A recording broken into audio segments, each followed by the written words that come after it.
Wednesday is a first warning impact day. We've got numerous thunderstorms on the way. Some of those could be severe through the afternoon and evening. There's also potential for heavy rain that could lead to flash flooding. And then once we're past that, not a severe threat, but some showers certainly are a possibility going into Mother's Day weekend. The difference between an impact day and an alert day is convenience or inconvenience versus something that could potentially be dangerous. And with that danger, the Storm Prediction Center has already outlined this level 3 risk for a good chunk of central and west Alabama.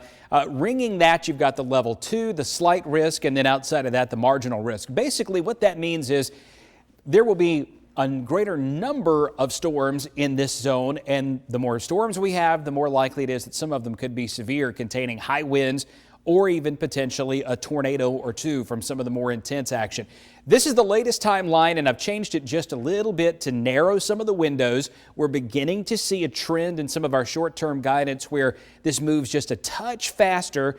And it's still slow, but it's a little faster than we had anticipated earlier. 4 p.m. to 10 p.m. this starts getting into Jefferson County, but it could still take 5 or 6 hours for all the thunderstorms to move from one end of Jefferson County to the other end of Shelby County and get into Chilton County. So we're still looking at least midnight for big thunderstorms rumbling around. And then about 10 p.m. to 3 a.m., those storms are headed down toward Auburn and Montgomery. The number one issue, a lot of heavy rain. Secondary, but important, the risk of a tornado or some strong damaging straight line winds. And the hail threat is not extremely high, but there is some potential for at least some small hail. Now, we could start having some storms around as early as tomorrow morning up in the Tennessee Valley. So if you're driving north up toward Huntsville, Decatur, early in the morning, there will be some storms.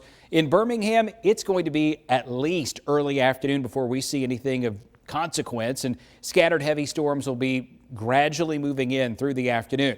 There are the storms I mentioned up to the north. 6 a.m., maybe a few showers with a mostly cloudy sky. It's just a persistent band of storms up to the north from 6 a.m. to noon. Look at that, running from near Russellville to Moulton to Hartselle, Decatur, Huntsville, over to Scottsboro, and then up into Marshall County and DeKalb County.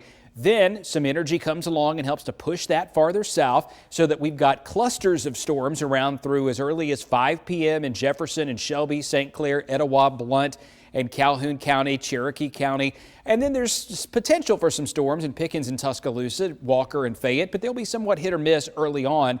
Then the bigger round begins to develop. Individual storms potentially could be severe with strong winds, hail, or even a tornado.